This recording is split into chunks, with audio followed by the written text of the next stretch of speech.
Alright, I got a really weird one for you today. I had the craziest dream not too long ago, and it was so compelling and it was so emotional that I had to I felt like I had to make a video about it. One of my favorite things about YouTube, quite frankly, is the interaction. I like the conversation that it starts. I like, you know, watching videos, listening to the story sometimes behind the videos. If there is a story behind the video, usually there is. You formulate a response around what the person said in the video. And I like that interaction. I like that conversational aspect of YouTube. It's part of the reason why I wanted to do this. So, and at the end of this thing, I'm going to give you a little bonus too. If you hang out to the end, I'm going to tell you about a recurring, really it's a recurring nightmare that I had when I was a kid. And this thing, I mean, it literally haunted me for quite a number of years. Anyway, so here's the dream, alright? So, you know how sometimes dreams you just sort of pop in and pop out? There's really no, you know, kind of like beginning, middle, or end. At least not in my case, not all the time is there a beginning, middle, or end. I just kind of pop in and pop out. But so I pop in to this dream, and I'm in a car with two other people. I don't know who they were, but I got the sense that we were there to interview somebody. Like that was the purpose of us being in this car. We were going into a residence to interview somebody. And I asked one of the occupants of the vehicle, I said, okay, so what's the house number? And they told me what the house number was, and I was like, wait a minute, what street are we on? I said, and they said, you know, they told me the street that we were on. And I said, and what's the house number? And they gave me the house number, and I said, oh my goodness. I said, that's the house I grew up in. So we're sitting in the car outside of the house basically that I grew up in, and you'll see when I get there, across the street from my house there was a field, basically just a block square of just grass, and we used to call that the little park. Across the street from that was what we called the big park, and that was a much larger area of you know, grass and greenery. So yeah, so we're parked on my street right in front of my house. So we're sitting in the car, and we were getting ready to go in, I guess presumably to talk to these people inside the house. And again, I'm not exactly sure what the purpose of the interview was, but that was the sense that I got, that we were there to interview these people. And so we're sitting in the car, and I got this overwhelming urge. I had sort of a Sound of Music moment. I'm like, oh man, I gotta go run into that field, man, because the field that was right across the street from my house, we played football in that field, I mean, all the time. So I get out of the car, and I make a beeline towards this field, and it's all overgrown, you know, tall grass, weeds. There was no way you could do anything in it. I was so bummed out. I was like, oh man, I can't believe it. But to the right, or out of the corner of my eye, I remember seeing a motorcycle, and I'm not 100% sure what kind of motorcycle it was. If you twisted my arm and said, hey, what kind of bike was this? For some reason, I want to say it was like a Honda Goldwing. I don't ask me why, but that's what I think it was, a Honda Goldwing. Oh shit.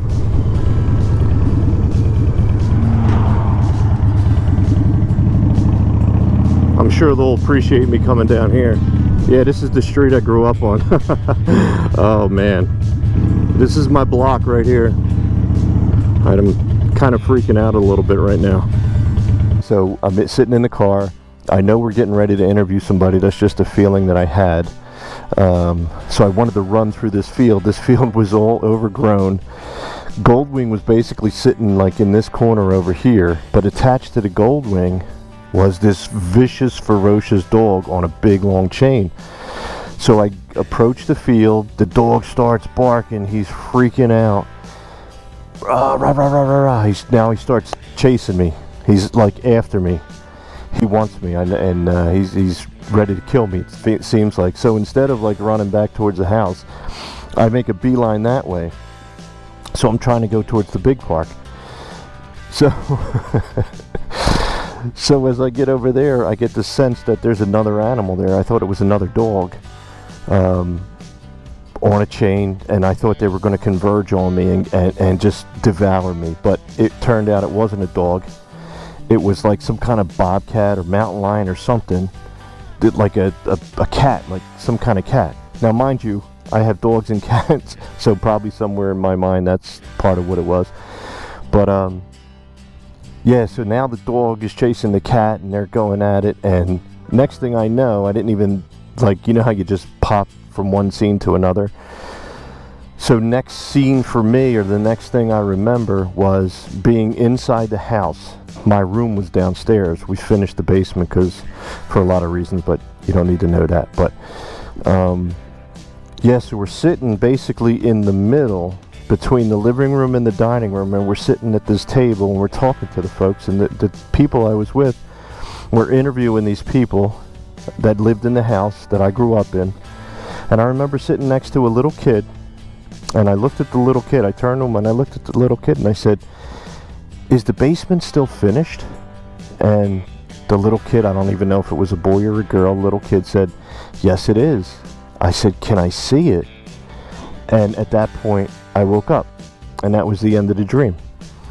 But it was so, like, I don't know, it was so vivid and so like emotional for me. Like, I haven't been here, back here, in I can't tell you how long.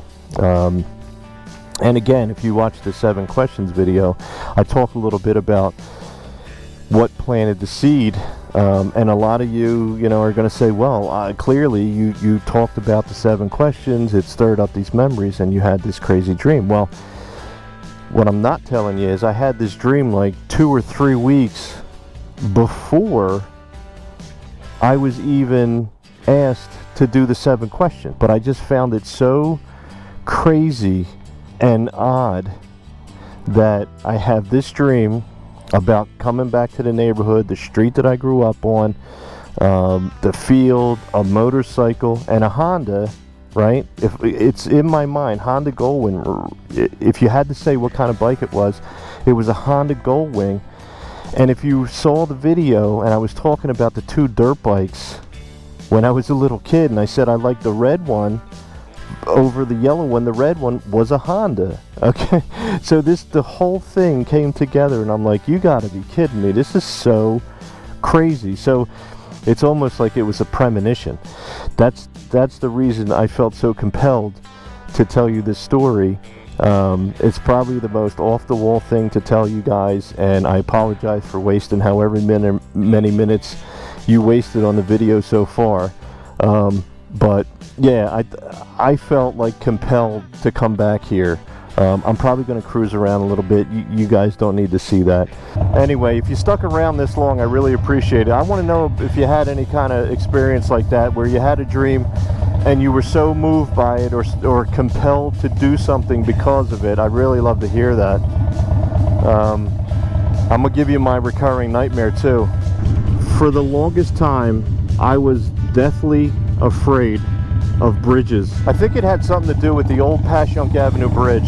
When I tell you that was the ricketiest old iron bridge, if I could find pictures of that thing, I'm gonna throw a picture of it, because it was the worst bridge. It was like that really that iron grate kind of bottom, and it made noise going over it, and it was just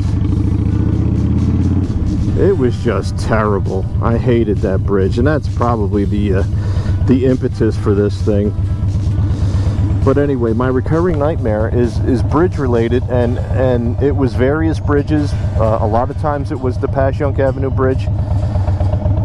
But we would be going over the bridge, and you know, what do you think happened, right? The bridge collapsed, and we fell into the water, and I always remember, like, the bridge wobbling or falling through, and trying to swim to safety or floating on something. I mean, it was just the craziest thing. And mind you, I was a little kid dreaming these dreams. Like, I don't know what was wrong with me. I could have used some therapy, I guess, back then, but yeah, it was just nuts. It was really nuts.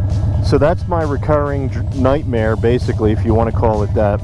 Anyway, I think I've wasted enough of your time. I really appreciate you checking in. If you've been here before, thank you so much. If you're subscribed, I appreciate the support. If you've been here before and you're not subscribed, please consider subscribing. I'd love to have you. I'm going to do a video probably pretty soon about thanking some people. Man, that's throwing some heat. About thanking some people. There have been some moto vloggers out there who have been really helping me, you know, grow this channel. They're throwing, you know, they're throwing shout outs. They're, you know, people are coming my way as a result. I never thought I'd be, you know, this close to 100. It was an immediate goal, was to get to 100 subscribers, and I'm pretty close. I'm at like 77. So if like I said, if you checked out some other videos and you haven't subscribed yet, please consider subscribing. Like I said, I would really love to have you. And for those of you that stuck around, I appreciate it. Thank you so much. Have fun, ride safe, and I'll catch you on the next one.